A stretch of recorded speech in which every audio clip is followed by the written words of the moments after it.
Hello, everybody. It's Paul again. Kind of go over some things real quick. A lot of folks don't realize in your phone, with your phone, this is an old phone, but your charging port gets bad. And when that charging port goes bad, what do? You go get a new phone. But it's not always the phone. It's sometimes, and a lot of times, a lot of folks don't realize it's the cable. So the thing is this cable, if you really if I can get it to,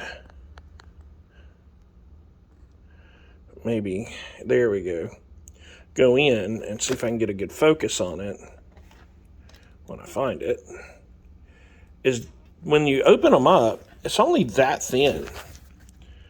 So you're really looking at it and you're going, well, that's all well and good and all that, but here's the thing.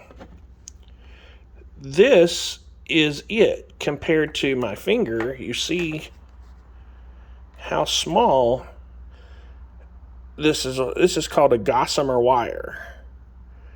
And after you guys don't realize how much you bend in and out and in and out and in and out, you think it's reinforced, but after so long of bending, this is the same thing inside, and it bends and bends and bends until it breaks.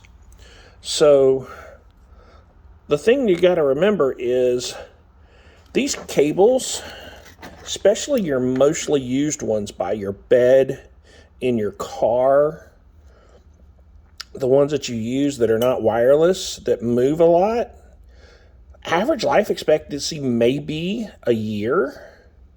So before you start thinking about changing out your phone because the port is bad, maybe think about changing out your cable first, and you may save hundreds, if not thousands of dollars.